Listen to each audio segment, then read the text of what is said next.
अतुल सुभाष एक software engineer होता आणि तो सध्या बँगलोरमध्ये स्थायिक होता. 2019 साली एका मॅट्रिमोनियल साईटवर त्याला एका मुलीची प्रोफाईल दिसली जिचे नाव होते निकिता सिंघानिया. निकिताने बीटेक कम्प्युटर सायन्स आणि MBA फायनान्समध्ये शिक्षण घेतलं होतं. बिहारच्या समस्तीपूरमधील अतुल सुभाष तर UP जौनपूरच्या निकिता सिंघानिया यांची मॅट्रिमोनियल साईटवर ओळख झाली. तिची प्रोफाईल बघता क्षणीच त्याला ती आवडली होती, कारण निकिता उच्च शिक्षित होती आणि दिसायलाही सुंदर होती. म्हणून अतुल लगेचच त्या प्रोफाईलवरून तिचा कॉन्टॅक्ट नंबर घेतो आणि निकिताला कॉन्टॅक्ट करतो.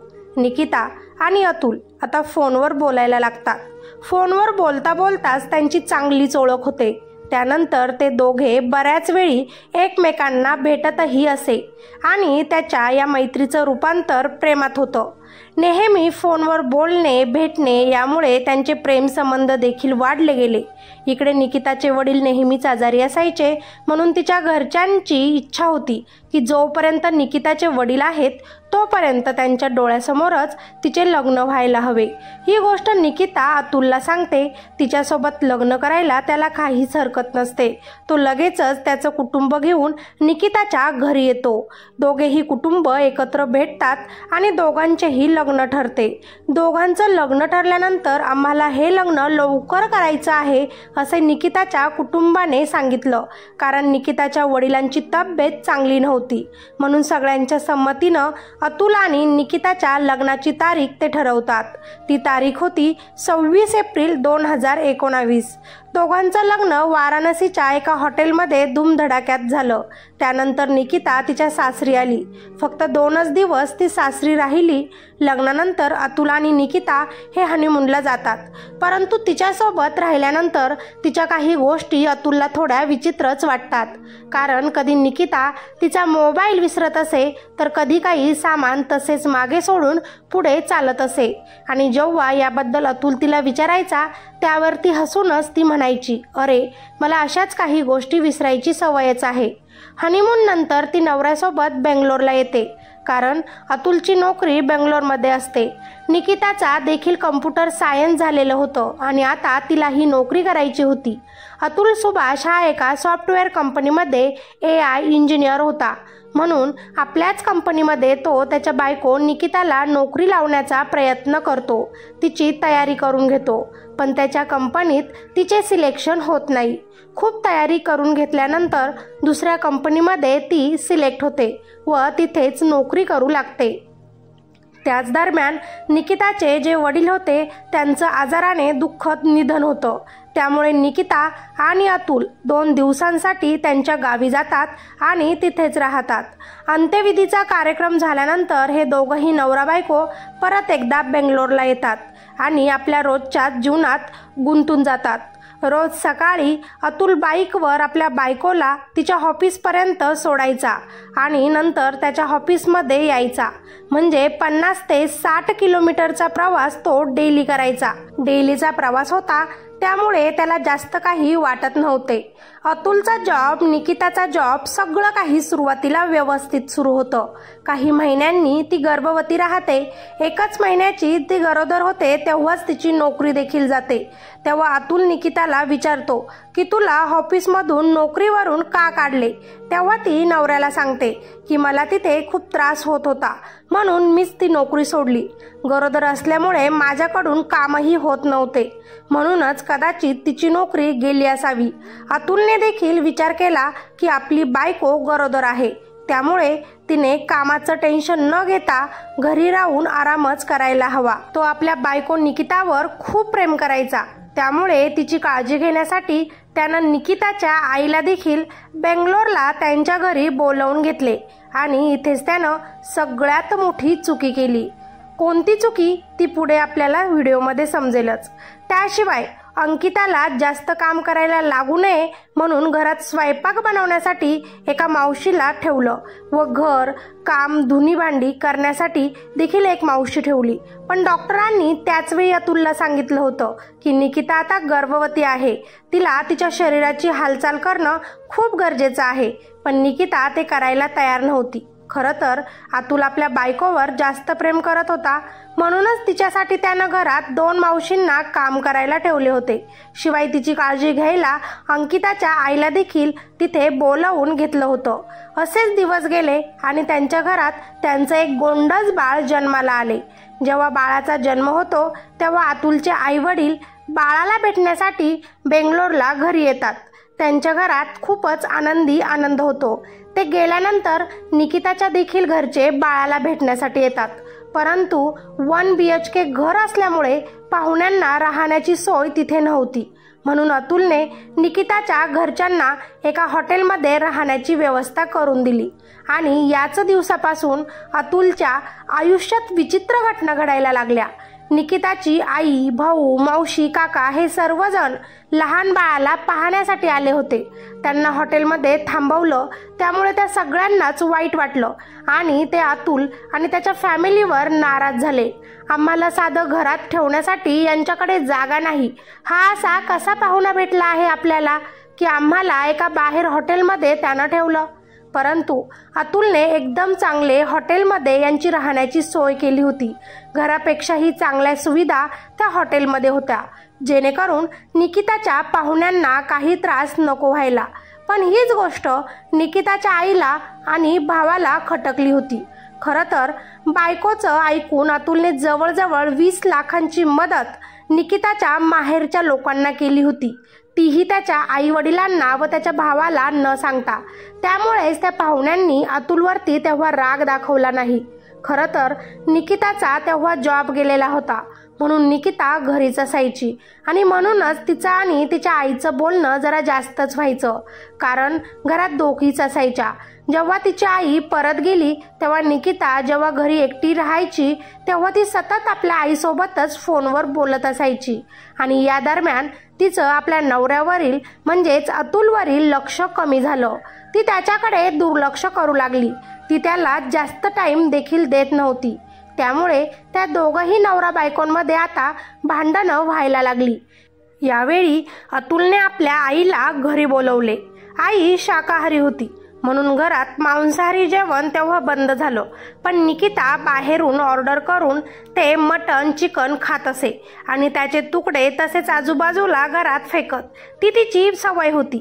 पण अतुलची आई जेव्हा ते बघत तेव्हा तिची चिडचिड होत आणि ती निकितालाच बोलत. कधी कधी आता सासू आणि सुनेचाही वाद घरात होऊ लागला होता. अतुलला जे जेवण आवडत नसे, निकिता तेच स्वयंपाकात बनवत असे. तिला जे आवडायचं तेच आता घरात बनत असे. गरोदर अवस्थेत निकिताची आई 24 तास निकिताच्या जवळ राहिली होती. कदाचित तिनंच तिच्या मुलीचे कान भरले असावे, म्हणूनच निकिता आता अशी वागायला लागली होती. निकिता खूप आळशी होती. 3-3, 4-4 दिवस ती आंघोळ करत नसे आणि जेव्हा रात्री झोपायची वेळ होत तेव्हा अतुलकडे ती शारीरिक गोष्टींची माग करत. तिच्या शारीरिक इच्छा देखील विचित्रच होत्या, ज्या पूर्ण करणं अतुलकडून होत नव्हतं. ती जो व्यवहार करत होती तो त्याला खटकत होता, म्हणून तो नेहमीच डोकं दुखत आहे म्हणून तिच्यापासून दूर राहत. तरी देखील ती बळजबरी करत. पती पत्नीचं त्यांचं नातं कुठेतरी विस्फटलं होतं. अतुलने निकिताच्या परिवारासाठी खूप काही केले होते. अतुलने 20 लाख रुपये तिच्या परिवाराला निकिताच्या सांगण्यावरूनच दिले होते. तरी देखील निकिता आणि तिची आई अतुलला समजून घेत नव्हते. आम्ही आमची मुलगी इतकी शिकवली, तिच्यावर इतका पैसा खर्च केला आणि तुम्ही आता आम्हाला मदत करत नाहीत. यावरूनच निकिता, तिची आई आणि अतुल यांच्यामध्ये भांडणं होऊ लागले आणि ते भांडण वाढतच गेले. अतुल निकितावर खूप प्रेम करत होता. आपल्या मुलावरही त्याचा खूप जास्त जीव होता. निकिताच्या म्हणण्यानुसार तो नेहमीच तिच्या भावाला मदत करत, परंतु त्यांच्या मागण्या ह्या वाढतच होत्या. निकिताचा भाऊ आता 50 लाख रुपये अतुलकडे मागत होता आणि निकिता आपल्या नवऱ्याला, अतुलला, माझ्या भावाला मदत करा म्हणत होती. निकिताची आई तिच्या मुलाला अतुलच्या घरी आणि निकिताच्या घरी बंगलोरला जाऊन तिथेच बिझनेस स्टार्ट कर म्हणत होती. म्हणजे बिझनेसला पैसा अतुल लावणार आणि बिझनेस निकिताचा भाऊ करणार. परंतु अतुलला हे मान्य नव्हते. त्याने या गोष्टीला साफ नकार दिला आणि आपले 20 लाख रुपये दिलेले होते तेही त्यांच्याकडे मागितले. या गोष्टींवरून निकिताला नवऱ्याचा राग आला आणि ती रागातच माहेरच्या लोकांचं ऐकून आपल्या 1.5 वर्षाच्या मुलाला घेऊन माहेरी निघून गेली. माहेरी आल्यानंतर माहेरच्या लोकांचं ऐकून ती आपल्या नवऱ्यासोबत वेगळाच खेळ खेळायला सुरू करते. जौनपूरच्या पोलीस स्टेशनमध्ये जाऊन ती आपला नवरा, सासू, सासरे व दीर यांच्या विरोधात वेगवेगळ्या कलमांतर्गत गुन्हे दाखल करते. त्यावेळी निकिताने हा पहिलाच गुन्हा दाखल केला होता, पण त्या गुन्ह्याची केस कोर्टमध्ये संपली. निकाल लागला की निकिता ही वेगळाच गुन्हा त्यांच्यावर परत दाखल करत असे. एकामागे एक असे 9 गुन्हे निकिताने अतुल आणि त्यांच्या घरच्यांवर लावले होते. निकिता जे अतुलने केलं नाही तो सुद्धा गुन्हा त्याच्या डोक्यावर लावते. ती म्हणते की माझ्या वडिलांना माझ्या नवऱ्यानेच संपवले, आमच्याकडे हुंड्याची माग केली आणि त्याचं टेन्शन घेऊनच माझे वडील या जगातून गेले. मित्रांनो, आपण अगोदरच या कथेत बघितलं होतं की दुःखद आजाराने तिच्या वडिलांचं निधन झालं होतं, पण तरी देखील हा गुन्हा ती नवऱ्यावर लावते. निकिताने जे गुन्हे अतुलवर लावले होते ते सर्वांना हैराण करणारे होते, कारण त्या गुन्ह्यांमध्ये निकिताने स्वतः कबुली दिली होती की माझा नवरा मला हुंड्यासाठी घरी मारपीट करत होता. माझ्यासोबत माझा नवरा रात्री अनैसर्गिक संबंध बनवत असतो. त्याशिवाय निकिताने अतुलबद्दल लिहिले की त्याने माझ्या आईला देखील मारले होते आणि त्याचे आई वडील आम्हाला हुंड्यासाठी खूप जास्त त्रास देत होते. असे आरोप निकिताने अतुल आणि त्याच्या कुटुंबावर लावले होते. परंतु ही पूर्ण घटना ऐकल्यानंतर, बघितल्यानंतर आणि समजून घेतल्यानंतर अतुलचा स्वभाव हा पूर्णपणे खूप वेगळा होता. अतुल निकिताच्या घरच्यांकडून हुंडा घेण्याऐवजी तिच्या घरच्यांनाच मदत करत होता. निकिताने त्याच्यावर गुन्हा देखील अशा जागेवर दाखल केला होता तिथे जायला अतुलला खूप भारी पडणार होतं. ती स्वतः देखील त्या ठिकाणी राहत नव्हती. ती स्वतः जौनपूरमध्ये राहत नव्हती, तरी नवऱ्याला त्रास व्हावा म्हणून तिथं केस केली होती आणि अतुल बेंगलोरला राहत होता. बेंगलोर ते जौनपूरचं अंतर हे 1800 किलोमीटरच्या आसपास होतं आणि इतका मोठा प्रवास गुन्हा दाखल झाल्यामुळे अतुलला करावा लागत होता. अतुल जेव्हा बेंगलोरवरून जौनपूरला जायचा तेव्हा निकिता परत वेगळाच खेळ खेळायची. कधी सांगायची की आमचे वकील आले नाहीत, कधी सांगायची की जज उपस्थित नाहीत आणि कधी कधी तर निकिता स्वतःच कोर्टमध्ये हजर नसायची आणि कधी कधी निकिताची आई म्हणायची संबंधित पोलीस अधिकारी आज पोलीस स्टेशनमध्ये हजरच नाही. तिथं आल्यानंतर त्याला आपल्या मुलाला देखील भेटता येत नव्हतं, कारण निकिता अतुल आणि त्यांच्या मुलाला कधीच भेटू देत नव्हती. आणि मग अतुलने इतका 1800 किलोमीटर केलेला प्रवास त्याचा पूर्णपणे वाया जात असे आणि त्याच्यासोबत नेहमीच हेच होत असे.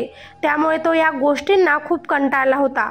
जौनपूरच्या कोर्टमध्ये जेव्हा अतुलची फाईल गेली होती तेव्हा तिथल्या मॅडमला तो म्हटला होता की मॅडम, निकिताची आई, निकिताचा भाऊ आणि निकिता स्वतः त्यांनी माझ्यावरती खोटे गुन्हे दाखल केले आहेत आणि मॅडम, जे मी केलं नाही ते आरोपसुद्धा यांनी माझ्यावर लावले आहे आणि खरं तर याचा त्रास सगळ्यात जास्त पुरुषांनाच होत असतो. कधी कधी तर काही पुरुष अशा घटनांमुळे त्रासून स्वतःचं जीवन संपवतात, असे अतुलने कोर्टमध्ये सर्वांसमोरच म्हटलं होतं. त्यावेळी निकिता सर्वांसमोर कोर्टमध्ये अतुलला म्हणाली, मग तू पाठीमागे का राहिलास? तू का नाही तुझा जीव दिलास? हे बोलत असताना कोर्टमध्ये जज महिला देखील उपस्थित होती आणि तिच्या या बोलण्यावर कोर्टमधील ती जज देखील हसली होती. त्या मॅडमने तिथेच निकिताला रागवायला हवे होते. कोर्टमध्ये अशा लँग्वेजमध्ये बोललं जात नाही असं समजवायला पाहिजे होतं, पण तीच जज हसली होती. तरी न्यायव्यवस्थेचं उल्लंघन झालं होतं. म्हणून अतुल खरंच स्वतःच्या जीवाला फार कंटाळला होता. नेहमी जेव्हा त्याला कोर्टाची तारीख असायची, इतक्या दूर अंतराचा प्रवास पार करून त्याला यावंच लागायचं आणि म्हणून नेहमीच आता त्याचे खूप जास्त भांडणं देखील वाढले होते. अतुलला वाटत होतं की काहीही करून हे कोर्टाचं मॅटर लवकरच संपावे. त्याच दरम्यान कोर्टमधील जी जज महिला होती, जी की हसली होती, तिने एका माणसाला अतुलकडे पाठवलं आणि सांगितले की हे सगळं प्रकरण बंद होण्यासाठी, दाबण्यासाठी मला तुम्ही 3 लाख रुपये द्या. पण अतुलने त्या व्यक्तीवर विश्वास ठेवला नाही आणि तो स्वतः घाईतच त्या जज मॅडमला भेटण्यासाठी कोर्टात गेला. त्या कोर्टमधील महिला जज आणि अतुलचे बोलणे झाले. तेव्हा त्या महिला जजनं अतुलकडे 5 लाख रुपयांची मागणी केली. तू मला 5 लाख रुपये दे, तरच मी हे प्रकरण इथेच शांत करते आणि थांबवते, अशी डिमांड जेव्हा तिनं अतुलकडे केली तेव्हा अतुल बिचारा शांत झाला. तो विचार करू लागला की एवढे पैसे मी कसे काय देणार. त्याने आधीच निकिताच्या परिवाराला 20 लाख रुपयांपेक्षा जास्त पैसे देऊन ठेवले होते आणि तसेच निकिताला प्रत्येक सणाला 6 साड्या आणि एक सोन्याची चैन तो भेट देत असे, तेही तिच्या आनंदासाठी. जेव्हा जेव्हा कोर्टांची तारीख असायची त्याला बेंगलोरवरून जौनपूरला यावंच लागायचं आणि यामध्ये त्याचे बरेच पैसे खर्च झाले होते. म्हणून त्यानं त्या महिला जजला सांगितलं की माझ्याकडे इतके पैसे नाही, मी देऊ शकणार नाही. यावर तिला खूप राग आला आणि तिनं कोर्टमध्ये अतुलला तुझ्या बायकोला पोटगी म्हणून दर महिन्याला 40,000 रुपये द्यावे लागतील म्हणून सांगितले. हा कोर्टाचा आदेश होता म्हणून अतुलला ते मान्य करणं गरजेचंच होतं. अतुल स्वतःच्या मुलासाठी महिन्याला आता 40,000 रुपये देण्यासाठी तयार झाला. सुरुवातीला कुटुंबियांनी दरमहा 40,000 रुपयांची मागणी केली, नंतर दुप्पट केली आणि नंतर अतुल सुभाषला 1 लाख रुपये देण्यास सांगितले. अतुल सुभाषची पत्नी आणि तिचे माहेरचे आपल्या मुलाचे म्हणजेच अतुल सुभाषचा 4 वर्षांचा मुलगा याचे पालनपोषण करण्याच्या बहाण्यानं त्याच्याकडून पैसा उकळत होते. खरं तर अतुलला आता हे सगळं सहनच होत नव्हतं. त्याला कळून चुकलं होतं की निकिता आता त्याच्यावर प्रेम करत नाही. त्यांना तिच्याकडं घटस्फोट घेऊया अशी ही रिक्वेस्ट केली, पण ती त्याला घटस्फोट द्यायलाही तयार नव्हती. सोन्याचा अंडा देणारी कोंबडी ती का सोडेल बरं? हे मिटलं नव्हतं की निकिताने परत एकदा त्याच्यावर गुन्हा दाखल केला आणि त्यामध्ये निकिताने डिमांड केली 1 कोटी रुपयांची. अतुल मात्र या सगळ्या गोष्टींना इतका कंटाळला होता, त्याला या कटकटीमधून बाहेर पडायचं होतं. म्हणून तो बायकोला 1 कोटी रुपये द्यायलाही तयार झाला, पण मला सोडून दे म्हणाला. निकिताला हे समजले तेव्हा निकिताने लगेचच ती रक्कम वाढवून 3 कोटी रुपये ठेवले. यामुळे अतुल पुन्हा कोर्टमध्ये गेला आणि म्हणाला मी 1 कोटी रुपये द्यायला तयार होतो, पण 3 कोटी रुपये मी देऊ शकणार नाही. या बोलण्यावर तीच जज अतुलला म्हणाली तुझ्याकडे पैसे असतील म्हणून तर तुझ्या बायकोने तुझ्याकडे इतके पैसे मागितले असतील, द्यायला काय हरकत आहे. आणि निकिताची आई देखील अतुलला म्हणाली तुला इतका सारा त्रास निकिताने दिला तरी अजून तू जिवंत कसा आहेस. या सगळ्या गोष्टींचा त्याला खूप त्रास होत होता. त्याच्या मुलाच्या नावाखाली त्याला खूप जास्त ब्लॅकमेल केलं जात होतं. आपल्या मुलामुळे तो नेहमीच बायकोसमोर झुकत होता. अतुल जे मेहनतीनं पैसे कमवत होता तेच पैसे अतुल निकिताला व तिच्या माहेरच्या लोकांना देऊन त्यांना मोठे करत होता आणि याचा त्रास त्याला होत होता. त्यामुळे त्यानं खूप मोठा निर्णय डोक्यात घेऊन ठेवला, ते म्हणजे हे जग सोडून देवाकडे निघून जाण्याचा, म्हणजेच आत्महत्या करण्याचा. त्याने रात्री कॅमेऱ्यासमोर बसून 1-1.5 तासांचा व्हिडिओ बनवला, ज्यात आपल्यासोबत काय काय घडले ते सगळे त्यानं सांगितले. तसेच त्यानं एका डायरीमध्ये 24 पानांची नोट देखील लिहिली. आपल्या बायकोने आपल्याला कधीपासून त्रास द्यायला सुरू केलं, तिच्या आईने आपल्याला काय काय त्रास दिला, भावाने काय त्रास दिला, किती पैसे आपल्याकडून घेतले, पूर्ण A to Z स्टोरी त्यानं त्या डायरीमध्ये लिहून ठेवली. तसेच कोर्टच्या जजनं आपल्याकडे 5 लाख रुपयांची मागणी केली. तिचे नाव काय, तिचे बोलणे सगळं काही त्यानं त्या डायरीत लिहिलं. मी माझ्या बायकोवर खूप प्रेम केलं, तिचे सगळे स्वप्न पूर्ण केले, तिनं जी डिमांड ठेवली ती पूर्ण केली. तिच्या भावाला देखील मी बिझनेससाठी किती मदत केली, तिच्या कुटुंबाला पैशाची मदत केली. त्याच लोकांनी मला इतका सारा त्रास दिला. मला माझ्याच मुलाला 2 वर्षांपासून भेटू दिले नाही. माझ्यावर सगळेच खोटे गुन्हे दाखल करण्यात आले. मी माझ्या बायको मुलासाठी सगळं काही केलं आणि त्यांनीच मला धोका दिला. अतुल त्याच्या त्या नोटमध्ये पुढे म्हणतो, महिलांसाठी सगळेच कायदे कानून असतात, सगळेच त्यांचा सन्मानही करतात, पण याच कायद्याचा गैरफायदा घेऊन काही महिला माझ्यासारख्या साध्या भोळ्या माणसांना फसवतात। मुलगी जे म्हणते ते अगदी खरं, ती जो गुन्हा दाखल करते तो खरा, पण जर तेच गुन्हे आपण दाखल करू लागलो तर ते सिद्ध व्हायला पुरावे लागतात आणि सिद्ध झाले तर यामध्ये त्या स्त्रियांना कधी शिक्षाही होत नाही, त्याच ठिकाणी पुरुषांना लगेचच शिक्षा होते। अतुलच्या केसमध्ये तर अतुलला खूप फसवले गेले होते। त्या जजनं कसे काय एकटीनंच डिसाईड केलं की अतुलनं आपल्या मुलाला आणि बायकोला महिन्याला 40,000 रुपये द्यायचे, जोपर्यंत मुलगा 18 वर्षांचा होत नाही तोपर्यंत। 40,000 रुपये तो द्यायला लागला तर 1 कोटीची मागणी करण्यात आली। 1 कोटीसाठी तो तयार झाला तर लगेचच 3 कोटींवर ते लोक गेले। म्हणजेच हे आपल्याला समजून येते की हे एका साध्या भोळ्या पुरुषांना फसवण्याचं मोठं षडयंत्र आहे आणि त्यात सगळेच सहभागी आहेत। पोलीस स्टेशनपासून कोर्टपर्यंत, वकिलांपासून ते जजपर्यंत।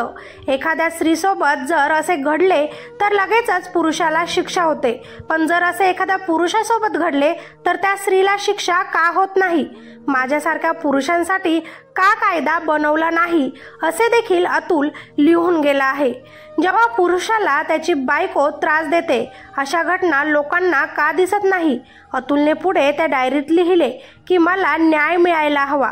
तसेच निकिता, तिची आई व तिच्या भावाने माझ्यावर व माझ्या आईवडिलांवरती खोटे गुन्हे दाखल केले आहेत, त्यामुळे त्यांना त्यांची शिक्षा द्या आणि जर असे नाही झाले तर माझी अस्थी कोर्टाच्या पुढील गटारात टाकून द्या।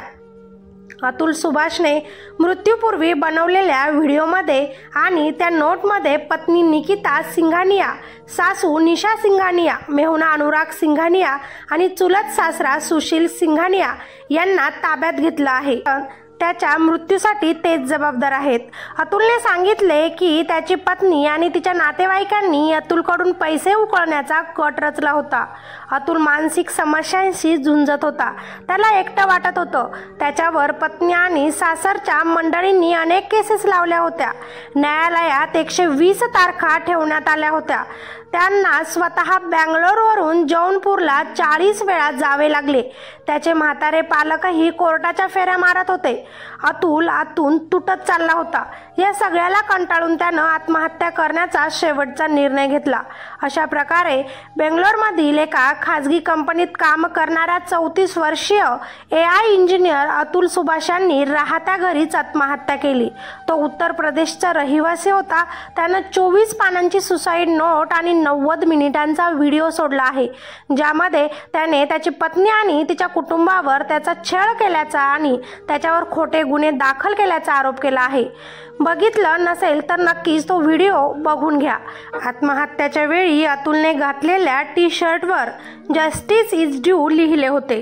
व्हिडिओमध्ये अतुल सुभाष असे म्हणतो, मला वाटते की मी आत्महत्या करावी, कारण मी कमावत असलेल्या पैशाने माझे शत्रू मजबूत होत आहेत। याचा वापर मला नष्ट करण्यासाठी केला जाईल आणि हे असेच पुढे चालूच राहील। तसेच अतुल पुढे म्हणाला, माझ्या टॅक्सच्या पैशानं हे न्यायालय आणि पोलीस यंत्रणा मला, माझ्या कुटुंबाला आणि इतर चांगल्या लोकांना त्रास देईल, त्यामुळे मूल्याचा पुरवठा संपला पाहिजे। तसेच त्यानं डायरीत आपल्या मुलाचा ताबा त्याच्या पालकांकडे देण्याची विनंतीही केली आहे। माझी बायको माझ्या मुलाचं भविष्य बिघडवेल, माझ्या आईवडील, माझा भाऊ माझ्या मुलाचं चांगलं पालनपोषण करतील, म्हणून माझ्या मुलाला माझ्या आईवडिलांकडे सोपवण्यात यावं, अशी देखील शेवटची इच्छा अतुलनं आपल्या नोटमध्ये व्यक्त केली। तसेच अतुल सुभाष यांनी त्याच्या 4 वर्षाच्या मुलासाठी एक खास गिफ्ट ठेवलं आहे, पण हे गिफ्ट त्यानं 2038 मध्येच उघडावं अशी विनंती मुलाला केली व त्याच्यासाठी डायरीत लिहिलं, मी तुला पहिल्यांदा पाहिलं तेव्हा तुझ्यासाठी मला माझा जीव द्यावा लागेल याचा कधी विचारही केला नव्हता, पण दुर्दैवानं मी तुझ्यासाठी माझा जीव देतोय। तुझा फोटो पाहिल्याशिवाय तुझा चेहरा आता मला आठवतही नाही। मला तर कधी कधी तू एका त्रासाशिवाय तुझ्याबद्दल काहीच वाटत नाही। तुझा वापर मला फक्त ब्लॅकमेल करण्यासाठीच होत आहे बाळा। तुझ्या माध्यमातून माझ्याकडून जास्तीत जास्त पैसे उकळण्याचा प्रयत्न केला जातोय, त्यामुळे मी मरणच माझ्यासाठी चांगलं राहील। मी जे पैसे कमवत आहे त्यामुळे माझे शत्रू आणखीनच बळकट होत चालल्यामुळे मी कमवलेल्या पैशांचा वापर मला बर्बाद करण्यासाठी केला जातोय। माझ्याच करातून मिळालेल्या पैशांमधून हे कोर्ट, हे पोलीस आणि ही संपूर्ण सिस्टीम मला, माझ्या कुटुंबियांना आणि माझ्यासारख्या अनेकांना त्रास देत आहे। मी जगलो नाही तर हा पैसा देखील नसेल। माझे आई वडील तसंच भावाला त्रास देण्याचं कोणतंही कारणच आता शिल्लक राहणार नाही। तू मोठा झाल्यानंतर समजदार होशील तेव्हा तुला तुझ्या आईचा व तुझ्या त्या कुटुंबाचा लालची खरा चेहरा समोर दिसेल। त्यामुळे तू नक्कीच मला समजून घेशील। पुढे त्यानं आपल्या आईवडिलांसाठी सांगितलं आहे, माझ्या मृतदेहाजवळ माझ्या बायकोला व तिच्या घरच्यांना भटकूनही द्यायचं नाही आणि माझे अंत्यसंस्कार केल्यानंतर माझ्या अस्थिया विसर्जन करू नका जोपर्यंत मला न्याय मिळत नाही। जर मला न्याय मिळाला तर व्यवस्थितपणे मला मुक्ती द्या, पण अजूनही इतके पुरावे देऊनही मला न्याय दिला नाही तर ज्या ठिकाणी कोर्ट खटला आपला सुरू आहे त्याच कोर्टाच्या समोरच्या गटारात माझ्या अस्थी विसर्जित करा।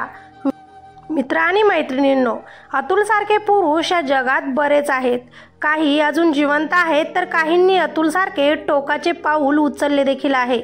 अतुलला न्याय हा मिळायलाच हवा।